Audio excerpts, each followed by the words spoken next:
오늘 하나님께서 우리에게 주시는 말씀은 신약성경 골로새서 2장 6절에서 7절까지 말씀입니다. 제가 가진 성경으로 신약성경 325페이지고요. 골로새서 2장 6절에서 7절 말씀, 우리 한 목소리로 같이 두 구절 합독하시겠습니다. 시작. 그러므로 너희가 그리스도 예수를 주로 받았으니 그 안에서 행하되 그 안에 뿌리를 박으며 세움을 입어 교훈을 받은 대로 믿음에 굳게 서서 감사함을 넘치게 하라. 아멘. 네, 반갑습니다. 잘 오셨습니다. 날씨가 더 많이 좀 한 주가 갈수록 추워지는 것 같은데요. 우리 옆에 계신 분들 보면서 인사하면서 반갑습니다, 감사합니다, 환영합니다, 감기 조심하세요, 이렇게 좀 같이 좀 이야기했으면 좋겠습니다. 네, 우리 좀 서로 반대편에 계신 분들 좀 같이 좀 인사할까요? 네, 반갑습니다. 잘 오셨습니다. 네. 엄마 뱃속에 있는 이 아기가 9개월 정도 이렇게 지나면 이제 자연스럽게 이 세상을 보는 그런 순간들이 있습니다. 탄생이 있는 거죠. 참 생명의 탄생이라는 것은 신비이고 축복인 것 같아요. 우리의 이 육신의 탄생이 신비이고 축복인 것처럼 우리 영혼도 시간이 지나감에 따라서 자연스럽게 거듭날 수 있다면 얼마나 좋을까요? 그러니까 예를 들면 엄마 뱃속에 있는 아기가 9개월이 지나면 그 자연스럽게 성장해서 새 생명으로 탄생하듯이 교회 나온 지 9개월 정도 되는 사람이면 누구든지 다 거듭난 그리스도인이 될 수 있다면 참 얼마나 좋을까요? 그러나 미국에서 우리가 오래 산다고 해서 다 미국 시민권자가 자동으로 되는 것은 아니듯이 교회를 오래 다닌다고 해서 모두가 천국 시민권을 갖는 것은 아니라는 사실은 성경이 우리에게 잘 이야기해 주고 있는 거죠. 그렇다면 도대체 어떻게 하면 저 미국 시민권보다 정말 비교할 수 없는 그 가치를 가진 그 천국 시민권을 우리는 가질 수 있을까요? 어떠한 방법을 통해 저 천국 시민, 다시 말하면 영원한 생명, 구원을 받은 거듭난 그리스도인이 될 수 있을까요? 성경은 아무리 많은 돈을 주어도 그 천국 시민권을 살 수 없다고 이야기합니다. 아무리 내 몸을 불사르게 내어줄 정도로 봉사하고 선행하여도 그 천국 시민권을 얻을 수 없다라고 말해요. 그렇다면 도대체 어떻게 하면 이 천국 시민권을 얻을 수 있을까요?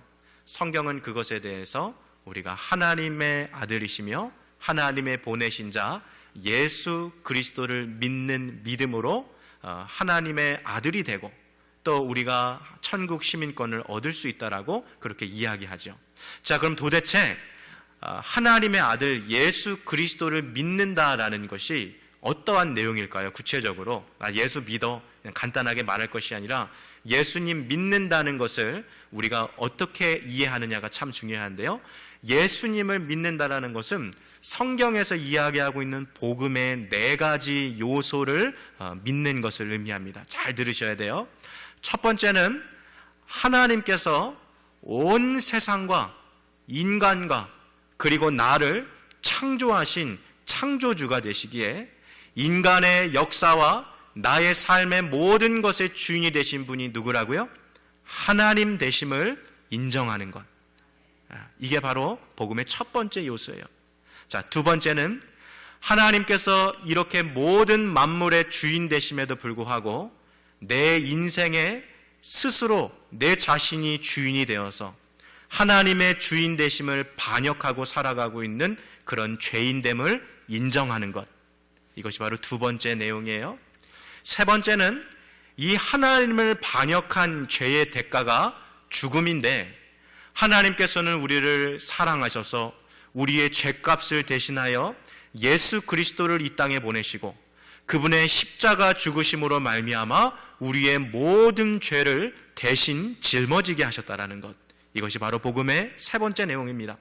그리고 마지막 복음의 네 번째 내용은 예수 그리스도께서 나를 위하여 십자가에 달려 돌아가시고 나의 죄를 지신 일이 사건이 역사적 사실이라면 이제 나는 이 예수가 나의 영혼의 구원자요 내 삶의 주인 되심을 진심으로 진실되게 고백하는 것, 여기까지 나아가서 이 네 가지를 우리가 받아들일 수 있다면 그 사람은 진정한 그리스도인이 되는 것입니다. 단순히 교회에 나와서 출석한다 그래서 거듭난 그리스도인이 되는 것도 아니요, 세례를 받았다 그래서 거듭난 그리스도인이 되는 것도 아니요, 무언가 엄청난 종교적인 체험을 했다 그래서, 신비한 체험을 했다고 해서 그 사람이 그리스도인이 된 것도 아니요, 예수 그리스도를 믿는 거듭난 그리스도인이 되는 것은 바로 제가 방금 이야기드렸던 이 네 가지 복음의 요소에 대해서 진실하게 그렇다라고 믿는다라고 고백할 수 있는 사람이 바로 거듭난 그리스도인입니다. 어떻습니까, 우리 성도님들? 이 복음의 네 가지 요소에 믿음으로 아멘이라고 대답하실 수 있습니까? 그러한 준비를 하십시오. 여름 장마철에 불어난 물에 갑자기 사고로 그 물에 빠진 한 남자를 상상해 봅시다. 허우적대면서 이 물 밖으로 나오려고 아무리 애를 써봐도 나올 수 없다라는 사실을 이 남자가 발견하게 돼요. 순간 속으로 야, 이대로 가다간 내가 죽겠구나 하는 그 마음이 깊은 공포로 찾아오고, 이제 내 인생은 끝이구나 하는 그 두려움이 온몸을 감싸는 거죠. 때마침 그때에 그 길을, 그 주변을 지나가던 행인이 물에 빠져 허우적거리면서 살려주세요, 살려주세요 하고 외치던 그 음성을 듣고 밧줄을 하나 던져줬어요. 그래서 물에 빠져 죽을 뻔했던 이 남자가 그 밧줄을 붙잡고 겨우겨우 목숨을 부지해서 물에 나왔습니다. 얼마나 감사합니까? 이미 막 죽은 줄 알았는데, 이대로 나는 내 인생이 끝나는 줄 알았는데 그 밧줄 하나 던져준 거 덕분에 내가 그 물에서 건짐받고 나온 거죠. 이 물에 빠져 죽을 것 같던 이 남자가요, 자기에게 밧줄을 던져준 사람 앞에 엎드려서 선생님, 선생님, 정말 고맙습니다. 선생님, 저는 정말 죽을 목숨이었습니다. 아니, 선생님 아니었으면 이미 저는 죽은 목숨이었습니다. 그러니 앞으로 내가 가진 이 모든 것, 이 모든 것은 이제 내 것이 아니라 나를 살려준 선생님 것입니다 라고 이렇게 고백하는 것이 우리가 예수 그리스도를 나의 주인으로 받아들였다라는 것과 같은 고백인 거예요. 여러분, 만일 우리가 예수님을 내 인생의, 내 삶의 주인으로 고백하지 않는다면 죄송합니다만 아직 거듭난 그리스도인이 아닌 거예요. 내가 비록 교회를 40년, 50년 넘게 다녔다 할지라도 여전히 내 인생의 주인이 나라고 고백하고 예수 그리스도가 나의 인생의 주인이라고 고백하지 않는다면 죄송하지만 아직도 엄마 뱃속에 있는 어린아이와 같은 거예요. 40년, 50년 동안 한 번도 태어나지 않은 사람, 거듭나지 않은 사람이라는 것입니다. 많은 사람들이 교회를 다니지만 그러나 많은 사람들이 여전히 구원받지 못했다라는 사실을 우리가 보게 돼요. 또한 나는 거듭난 그리스도인이라고 스스로 주장하지만 그들의 삶을 보면 예수 그리스도가 그들의 주인이 아니라 여전히 내가 내 인생의 주인이 되어서 살아가는 사람들이 얼마나 많이 있습니까? 수년 전에 세상을 떠나신 우리 그 미국의 유명한 빌리 그레이엄 목사님, 전 세계적으로 돌아다니면서 수많은 사람들에게 복음을 전했는데 사역 말미에 이분이 그런 얘기를 하시잖아요. 나는 평생 교회 밖에 있는 비그리스도인들, 예수님 모르는 사람들한테 복음을 전했는데 내가 이렇게 착 사역을 마치며 돌아보니까 교회 밖에만 예수 안 믿는 사람이 있는 게 아니라 어디에도요? 교회 안에도 예수 안 믿는 사람이 그렇게 많더라 라고 그렇게 사역을 마무리하지 않았습니까? 그래서 우리는요, 할 수 있는 대로 기회가 될수록 교회 안에서도 복음을 계속해서 들려줘야 돼요. 복음이 무엇인지, 예수 믿는다는 게 무엇인지, 도대체 예수가 나와 어떠한 관계가 있는지, 정말 내가 예수를 나의 주인으로 모시고 살아가는 그 진실한 고백이 내 안에 있는가 하는 것을 우리 스스로 점검해 봐야 돼요.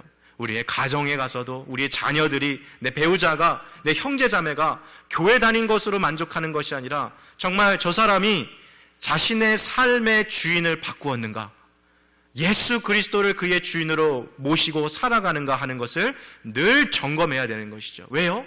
그것만이 그가 거듭난 그리스도인인가 아닌가를 판단하는 유일한 기준이 될 수 있다는 것이죠. 자, 오늘 우리가 함께 나눌 골로새서 2장 6절에서 7절 말씀은 바로 이러한 믿음의 고백을 갖고 있는 사람을 대상으로 하는 것입니다. 화면에 한번 2장 6절 말씀을 보여주시고요. 오늘 2장 6절에 오늘 말씀이 이렇게 하고 시작하죠. 그러므로 너희가 그리스도 예수를 주로 받았으니. 아무에게나 지금 이 말씀이 들어가는 것이 아니에요. 무슨 말씀입니까? 너희가 예수 그리스도께 권리 양도 계약서를 서명했으니, 이 말인 거죠. 다시 말하면 내 삶의 모든 것을 나는 주님께 드렸습니다라고 고백하는 사람에게만 그 다음 구절이 의미가 있다라는 거죠. 여러분, 여기서 너희가 그리스도 예수를 주로 받았다 했을 때 이 주라는 말은 이 당시 로마 제국에서 살아가던 사람들이 당시의 황제였던 시저에게 나의 주여라고 고백했다라는 거예요. 그래서 이 단어는 뭐냐면 너희가 그리스도 예수를 너희의 왕으로 받아들였다라는 거. 내가 가진 모든 것이 주님의 것이라고 인정할 수 있다라면 이제 이렇게 살아가라라고 6절 후반절부터 7절까지 쭉쭉 나오는 거예요. 사랑하는 성도 여러분, 예수 그리스도가 나의 영혼의 구세주며 나의 삶의 주인 되심을 믿음으로 진실하게 고백하십니까? 그렇다면 이제부터 6절부터 7절에 나온 이 말씀대로 살아가시기를 바랍니다. 오늘 6절부터 7절에 나오는 내용을 세 가지로 정리할 텐데요. 자, 저를 한번 따라해 보십시오. 그리스도 안에서 걸어가라. 그리스도 안에서 뿌리를 내리고 세움을 입으라. 그리스도 안에서 넘치는 감사로 살아가라.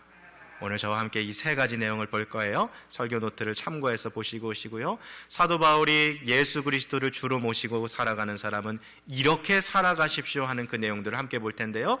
첫 번째가 뭐였어요? 그리스도 안에서 걸어가라 입니다. 자, 2장 6절 말씀 우리 한번 다시 같이 읽겠습니다. 시작. 그러므로 너희가 그리스도 예수를 주로 받았으니 그 안에서 행하되. 오늘 이 6절 마지막 단어 행하되라는 말이 walk, 걸어가라 이 말이에요. Keep on walking, continue to walk. 계속해서 날마다 그리스도 안에서 걸어가라 하는 것인데, 그리스도 안에서 걸어가다라는 것은 세 가지로 우리가 또 생각해 볼 수 있을 것 같아요. 첫 번째는요, 먼저 우리보다 앞서가신 예수 그리스도를 뒤따라가는 것이죠. 여러분 혹시 등산 좋아하십니까? 우리 시카고는 좀 땅이 평지가 많아가지고 산 탈 데가 별로 없는 것 같아요. 저기 뭐 스타브드 락이나 산을 좀 타고, 아니면 저 위스콘신 쪽 올라가야지만 좀 이렇게 언덕이 뭐 둔덕이라고 해야 될까요? 좀 나오는데, 우리 이 시카고는 평지라 가지고 산 탈 데가 좀 많이 없는데, 혹시 한국에서라도 이렇게 등산했을 때 경험을 한번 생각해 보십시오. 여러분, 아무리 처음 가보는 산이라도요, 등산할 때 그냥 아무 길이나 가는 게 아니에요. 등산을 많이 해보신 분은 아시겠지만 이미 닦여 있는 길을 사실 가는 거죠. 그 닦여 있는 길이라는 것이 무엇입니까? 나보다 앞서서 이 길을 걸어갔던 사람들의 흔적을 따라가는 거예요. 뒤따라가는 거예요. 예수 그리스도를 믿는다는 것이 그거예요. 내가 원하는 대로 마구잡이로 그 길을 가는 것이 아니라, 누가 걸어가신 길이요? 우리 주님 되신 예수께서 앞서가신 그 길을 따라 걸어가는 것이죠. 자, 그렇다면 예수님이 앞서서 걸어가신 길을 우리가 어떻게 볼 수 있어요? 눈으로 보입니까? 산행하는 것처럼 그게 눈으로 보이지 않잖아요. 성경을 통해서 말씀을 읽어감으로써 예수님이 어떻게 살아가셨는가, 그분의 성품과 그분의 사역을 발견함으로써 아, 우리 주님이 이 길을 걸어가셨구나 하는 것을 보고 그 길을 그대로 뒤에서 따라가는 사람, 그것이 바로 그리스도 안에서 걸어가는 삶이라는 거예요. 이전에 제가 대학 다닐 시절에 서울 남부터미널 그 역 근처에서 제가 자취를 했거든요. 근데 저희 집 바로 앞에 조금만 나가면 서울에 있는 그 우면산이라는 데가 있어요. 그래서 제가 틈틈이 막 너무 답답하고 그런 날은 일주일에 한 서너 번씩 산 타러 막 이렇게 갔는데, 처음 가보는 산이어도 걱정할 필요가 없어요. 이미 다 길이 나 있기 때문에 그냥 길만 따라가면 표지판도 돼 있고 그래서 정상으로 갑니다. 정상에 가면 한국은 또 그 운동할 수 있게 막 운동기구 같은 것들 이렇게 만들어 놓잖아요. 그래서 가가지고 막 운동도 좀 이렇게 하고, 제일 좋은 건 뭐냐면요, 답답한 그 서울, 막 그 높은 건물들에서, 한국은 워낙 이 땅이 좁으니까 건물도 막 밀집되어 있잖아요. 그런데 있다가 이 우면산 정상에 올라가면 뻥 뚫린 푸른 하늘하고 이 도시가 한눈에 싹 들어오는데 가슴이 정말 뻥 뚫리는 것 같은 거예요. 여러분, 저는요, 예수 그리스도를 따라가는 사람들에게 주는 축복이 그거라고 생각해요. 이 세상이 정말 전부인 것처럼 전전긍긍하면서 살아가지 않고 예수 그리스도를 따라가다 보면 전혀 놀라운 새로운 삶이 우리 안에 펼쳐지는 거죠. 아, 정말 평화롭구나. 아, 이게 참 신앙생활이구나. 이게 기쁨이구나. 세상 사람들은 알지 못하는 그 기쁨과 평강이 주님을 따라가는 자에게 주어진다는 것을 우리는 너무나도 보게 되는 거죠. 주님을 따라가지 않는 사람들은요, 가끔 그런 생각 들 수 있을 것 같아요. 야, 이게 정말 이렇게 사는 게 맞나? 야, 이게 진짜 내가 이렇게 살면 후회가 없을까? 이게 답답함이 우리 안에 찾아올 때가 있거든요. 이게 열심히 살다가도 어느 순간에 막 회의가 드는 거죠. 야, 내가 이렇게 돈 벌어서 뭐하나? 내가 이렇게 열심히 살아서 뭐하나? 예수님 뒤따라가면 그런 후회가 없어요. 예수님 뒤따라가는 삶은 자기의 인생의 목표가 분명하기 때문에 삶을 주님을 따라가다 보면 아, 이것이 기쁨이요. 아, 이것이 행복이요. 아, 이것이 참된 만족이구나 하는 것을 누릴 수 있는 것입니다. 저와 여러분들 주님을 뒤따라가심으로써 그런 참된 기쁨과 만족 얻으시기를 주님의 이름으로 축복합니다. 또 우리 그리스도 안에서 걸어간다라는 것은요, 우리 우편에 계신, 지금 내 옆에 계신 주님과 함께 걸어간다라는 거예요. 여러분, 우리 인생길이요, 혼자 걸어가면 편해요, 사실. 여러분, 왜 우리 이민자 분들 가운데 신앙생활 하다가 교회 안 나오는 사람들 왜 안 나오는지 아세요? 교회에서 볼 거 못 볼 거 다 봤거든요. 그래서 혼자 신앙생활 하는 게 편하다는 거예요. 근데요, 혼자 신앙생활 하면 외로워요. 우리 삶이 그래요. 사람은 혼자 있으면 편한 것 같은데 외롭거든요. 그래서 누구나 그래서 살다가 인생의 동반자를 찾는 거예요. 그게 내 배우자가 될 수도 있고, 어떤 사람은 내 친한 형제 자매랑 같이 인생을 살아가기도 하고, 또 친구를 찾아서 살아가기도 하고, 또 자기랑 취미 생활이 맞고 여가 활동이 맞는 사람들, 내 인생의 동반자 삼아서 살아가는 사람들도 많이 있어요. 왜냐하면 삶이라는 게 혼자 하는 것보다 누구랑 같이 하면 그게 더 즐겁거든요. 근데 저는 그 가운데 우리에게 가장 큰 인생의 기쁨을 주는 동반자가 계시다는 것을 함께 나누고 싶은 거예요. 그분이 누구십니까? 우리 구주 예수 그리스도이십니다. 주님과 함께 인생을 걸어가는 것만큼 더 기쁜 것이 없어요. 신앙생활하고 있는데 어느 순간 내게 기쁨이 사라진다. 아, 목사님 신앙생활이 너무 재미없어요. 교회 나오는 게 막 신나지가 않고 그냥 너무 막 축 처져요. 10중 8구 주님과 함께 동행하지 않고 있기 때문에 그래요. 나 혼자 그냥 이 길을 걸어가니까 너무 외로운 거예요. 아, 이게 신앙이 전부인가 이런 생각이 드는 거예요. 그렇지만 예수님과 동행하는 사람은 초막이에 있든지 궁궐에 두든지 내가 누구의 집에 문지기로 있든지 어디에 있든지 간에 주님과 함께 있는 그곳이 천국이라는 것을 발견하는 거예요. 삶의 힘들고 어려운 순간에도 주님이 나와 동행하신다라는 거. 그게 너무 좋은 거예요. 여러분, 저는 이따금씩 이렇게 교회 올 때, 여러분 우리 미국 생활이 다 그렇지 않습니까? 자동차로 어디 갈 일들이 많잖아요. 이 자동차로 운전하고 가면 꼭 조수석은 비어 있잖아요. 그렇죠? 그러면 좀 이런 상상을 해보는 거예요. 운전하면서 지금 예수님이 내 옆에 앉아 계시다면 무슨 대화를 할까?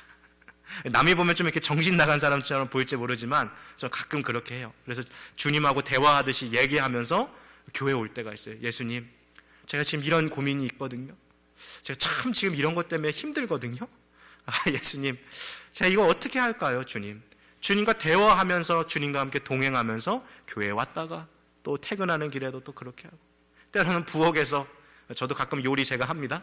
양파를 썰 때, 마늘을 다질 때 칼 잡고 요리 준비하면서도 옆에 예수님 서 계신 것처럼 예수님, 이거 어떻게 하면은 요리 잘할까요?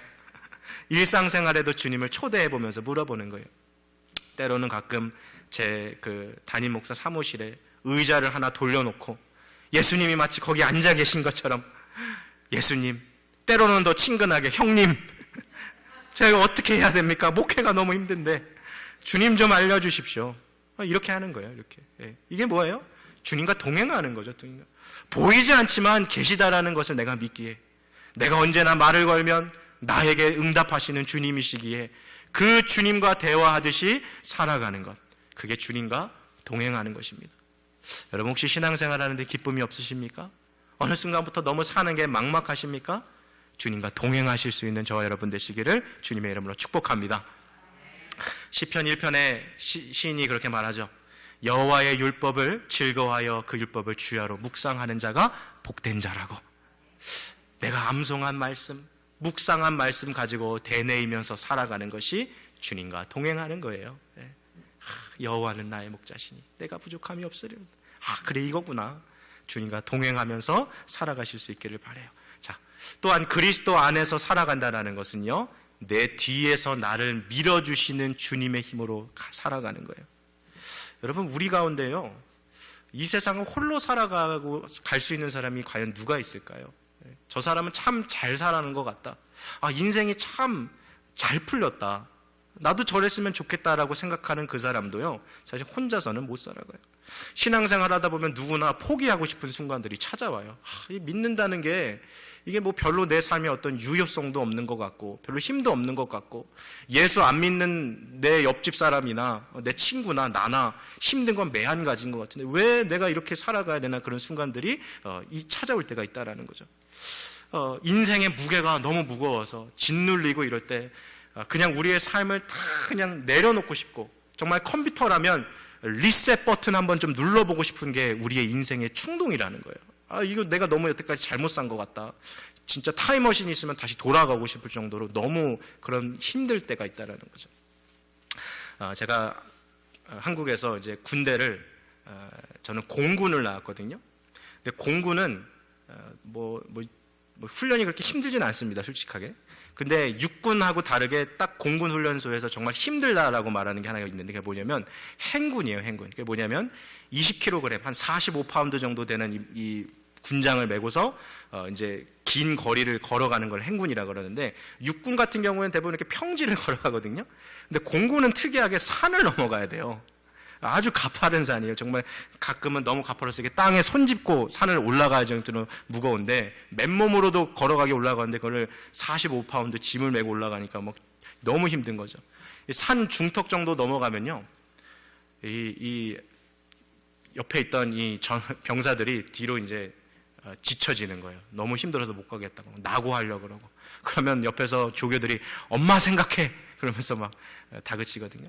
근데 그때요, 정말 전우회가 그때부터 나오더라고요. 힘들고 어려서 뒤처지려고 이렇게 산에서 이렇게 넘어가려고 할 때 뒤에서 따라오던 전우가 손으로 받쳐서 밀어주는 거예요. 같이 가자고. 여태까지 우리 몇 주간 훈련 같이 하다 보니까 이미 가족 같아요. 전우회 같아서 뒤에서 밀어주는 거, 포기하지 말라고 뒤에서 밀어주는. 그럼 뒤에서 누가 다 밀어주잖아요. 힘들고 어려워도 내가 혼자가 아니라는 그 생각에, 여태까지 나는 못 걸어갈 것 같다라고 생각했는데 다리가 또 움직이더라고요. 그렇게 같이 산을 넘어가는 거예요. 여러분, 우리가 즐겨 부렸던 그 복음성가 중에 나의 등 뒤에서 찬양 아시죠? 일어나 걸어라. 나의 등 뒤에서 나를 도우시는 주, 나의 인생길에서 지치고 고나여 매일처럼 주저앉고 싶을 때 다가와 손 내미시네, 나를 밀어주시네. 우리 찬양이죠. 일어나 걸어라 내가 새 힘을 주리니, 일어나 너 걸어라 내 너를 도우리. 너무 힘들고 지치고 어려워 포기하고 싶은 그 순간에 주님이 우리를 뒤에서 밀어주세요. 너 여기서 포기하지 말아라. 너 할 수 있다. 주님이 우리 뒤에서 밀어주시고 있는 거예요. 그 주님의 젠틀 푸시, 주님의 그 은혜의 손길이 지금도 우리의 삶을 붙들고 계십니다. 사랑하는 우리 성도 여러분, 힘들고 어려워도 그리스도 안에서 걸어가십시오. 뒤에서 나를 밀어주시는 주님이 계시다는 것을 잊지 마시고 그 주님과 함께 걸어가실 수 있기를 바라요. 자, 그리스도를 주로 모시고 살아가는 사람들의 첫 번째 삶의 태도는 그리스도 안에서 이렇게 걸어가는 거예요. 두 번째는요, 그리스도 안에 뿌리를 내리고 새 음을 입으라, 이거거든요. 자, 우리 7절 말씀 한번 같이 읽겠습니다. 7절 한번 보여주시겠어요? 같이 읽겠습니다. 시작. 그 안에 뿌리를 박으며 세움을 입어야 감사함을 넘치게 하라. 네. 좋은 나무로 잘 자라기 위해서는요, 뿌리를 깊게 내려야 합니다.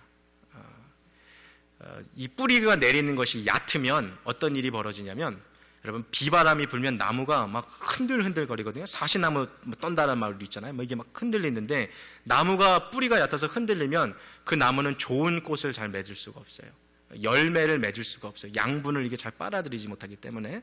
근데 반대로 이 뿌리가 깊게 뻗어가면 비바람이 쳐도 강풍이 불어도 나무가 잘 흔들리지 않기 때문에 그때부터 잎사귀가 피어나고 좋은 꽃이 나고 아름다운 열매가 맺어가는 거죠. 사도 바울이 오늘 우리에게 그 얘기하는 거예요. 이제 너희가 예수 그리스도를 주로 고백하고 살면 그리스도 안에 뿌리를 확실히 내리라는 거예요. 그 삶에 너희의 기초를 두고 그렇게 살아가라는 거죠. 이 뿌리가 깊지 않으면 어떠한 현상이 벌어지냐면, 재물의 유혹이 찾아오면 거기에 흔들리는 거예요. 예수님 믿고 살아가는 것보다 재물에, 여러분 돈 버는 게 얼마나 재밌습니까? 그거 막 흔들려서 살아가는 거예요. 이 그리스도 안에 뿌리가 확실히 내려있지 않으면 죄악이 주는 쾌락에 자꾸 흔들리는 거예요. 죄 짓고 살아가는 거죠. 이렇게 살면 안 되는데 하면서도 뿌리가 깊지 않으니까, 이 그리스도 안에 내리는 이 뿌리가 깊지 않으면요, 세상 근심에 흔들리는 거예요. 염려하고 근심하고 기도하기보다 그냥 이 염려에 사로잡혀 살아가는 거예요. 그래서 사도 바울은요, 이 뿌리를 단단히 내려야 했어요. 단단하게. 이 뿌리를 깊이 내리는 비결도 역시 기도와 말씀이에요. 제가 오늘 이 자리에서 이렇게 저와 같이 훈련 이미 마치신 분들도 있고 하고 계신 분들도 있는데, 제가 하루 아침에 10분 기도하고 성경 보고 또 저녁에 마무리하기 전에 하루 10분 기도하고, 잘하고 계십니까? 제 눈빛을 피하는 분들도 좀 계신 것 같은데 하세요. 뿌리를 날마다 내리는 비결이에요, 그게. 시편 1편에 그 시냇가에 심은 나무 비결이 나오죠. 시냇가에 심은 나무는 사시사철 열매를 맺을 수 있습니다. 예수 그리스도 안에 우리가 뿌리를 내리면 상황과 환경을 뛰어넘어서 아름다운 열매를 맺고 살아갈 수 있다라는 그 복된 삶이 있는 거죠. 뿌리 내리는 거. 자, 나무를 보세요. 나무가 밑으로 뿌리만 내리면 됩니까? 아니요. 이제는 땅 위로도 자라는 거예요. 그게 지금 세움을 입으라는 거거든요. 뿌리를 내렸으면 이제 위로 자라가라는 거예요. 줄기도 자라가고 가지도 뻗어가고 잎사귀도 좀 맺고 좀 향기 나는 꽃들도 맺어가고 아름다운 그 열매도 맺어가라는 거죠. 자, 여기서 말하는 이 세움을 입으라는 것에 이 말씀을 우리가 어떻게 지킬 수 있을까요? 이것은 뒤에 나오는 그 이야기예요. 교훈을 받은 대로 믿음에 굳게 서라. 이걸 다 한마디로 줄이면 순종하라 이거예요. 순종하라. 말씀과 기도 가운데 예수님 안에 뿌리 내렸으면 이제는 열매 맺는 삶으로 살아가기 위해서 내가 배운 대로, 내가 말씀을 통해서 익힌 그 삶 가운데로 살아가라고 지금 이야기하고 있는 것이죠. 여기서 본래 지금 세움을 입다라고 하는 이 말은요, 건물을 건축하는 그 단어거든요. 제가 저희 동네에 이렇게 보니까 지금은 좀 이제 재개가 된 것 같은데, 한 5월달, 6월달쯤에는요, 코로나가 이게 일리노이가 너무 심하니까 그 노인 아파트 짓는 것 같아요. 저희 그 동네 쪽에. 근데 한참 기초공사 하다가 이게 탁 멈춰버렸어요. 코로나 사태 때문에. 지나갈 때마다 보는데 이 건물이 안 올라가는 거예요. 기초공사 끝나고 올라가야 되는데. 근데 제가 머릿속으로 그런 생각이 들더라고요. 야, 이 한 3년, 만약에 코로나가 3년 이어간다면 여긴 정말 흉측한 폐허처럼 보이겠구나. 그런 생각이 들더라고요. 여러분들, 우리 그리스도인의 삶도요, 그렇게 될 수 있다라는 거예요. 신앙생활 5년, 10년 하는데 열매 맺는 그리스도인이 아니라 순종함 없이 그냥 종교적인 생활을 하고 있으면, 여러분, 그 건물주 입장에서 건축물이 올라가지 않고 그냥 그대로 머물러 있으면 밤에 잠이나 올까요? 얼마나 마음이 답답하겠어요. 우리 하나님도 우리 보실 때 그런 마음 들지 않겠습니까? 이제 예수 그리스도를 주로 믿었으면 열매를 맺고 살아가야 되는데 계속 그 기초공사에서 멈춰 있으니까 하나님이 보시면 참 한숨이 나고 답답하지 않겠어요? 여러분, 말씀과 기도를 통해서 예수 그리스도의 뿌리 내리셨으면 그 말씀 배운 대로 이제 순종하는 삶의 열매를 맺어가는 거예요. 자, 사도 바울이 지금 예수 그리스도를 주로 고백한 사람들에게 권면하는 두 가지 좀 정리해 봅시다. 중간 단계인데요. 자, 첫 번째, 그리스도 안에서 걸어가라 얘기 드렸어요. 앞에 가신 주님 따라가고 곁에 계신 주님과 함께 동행하고 뒤에서 밀어주시는 주님과 함께 걸어가라. 그리스도 안에서 걸어가라 그랬어요. 두 번째는 그리스도 안에서 뿌리를 내리고 세움을 입으라. 말씀과 기도로 뿌리 내리고 말씀에 대한 순종으로 세움을 입어라. 열매 맺어라. 그 얘기죠. 마지막 세 번째는요, 그리스도 안에 넘치는 감사로 살아가라 이 말이에요. 참 사도 바울은 감사에 대한 이 이야기를 많이 하고 있어요. 우리가 잘 알고 있는 데살로니가 후서 5장도 항상 기뻐하라, 쉬지 말고 기도하라. 그 다음 뭐예요? 범사에 감사. 너무 유명하잖아요. 사도 바울은 늘 이렇게 감사를 강조하거든요. 근데 여기서 말하는 이 감사라는 게요, 좋은 상황, 너무나도 부러워할 만한 환경, 그런 데서 오는 감사가 아니에요. 예를 들면 직장에서 내년에 승진한다. 이거 너무 감사할 거죠.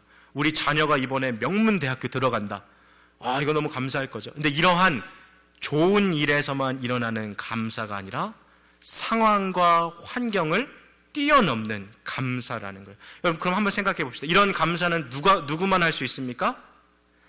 하나님께서 지금까지 내 삶을 인도해 주셨다라는 것을 믿음으로 고백하며 그 주님께서 동일하게 앞으로도 내 인생을 책임지실 것이라는 확실한 믿음이 있는 사람만이 감사할 수 있는 거예요. 여러분, 7절에요. 감사를 어떻게 하라고 합니까? 그냥 이렇게 잔잔하게 해요? 아니에요. 어떻게 해요? 오버플로우예요. 오버플로우. 넘치게 하라는 거예요. 넘치게. 어떻게 그렇게 할 수 있습니까? 여러분, 우리의 삶이 좋은 일만 있어서 감사하면 사실 감사할 게 별로 없어요. 오늘 감사할 게 어떤 것이 있습니까? 승진은 몇 년에 한 번 찾아오는 거고, 자녀 대학 합교는 20년에 한 번씩 찾아오는 건데, 그럼 우리 감사할 게 별로 없거든요. 그러나 예수 그리스도 안에서 감사할 것들을 찾아보기 시작하면 얼마나 많은 감사가 많은지 몰라요. 그래서 감사가 또 다른 감사를 낳는 거죠. 사랑하는 성도 여러분, 상황과 환경을 뛰어넘는 감사가 우리 그리스도 안에 있습니다. 하나님께서 여태까지 내게 베푸셨던 그 은혜가 있기에 이 은혜대로 주님께서 앞으로도 내 인생을 돌보시고 내 인생을 인도해 가시고 내 삶을 책임져 주실 것이란 그 절대 신뢰, 그 절대 확신이 있는 사람은 매일매일 매 순간순간 감사하며 살아갈 수 있는 거예요.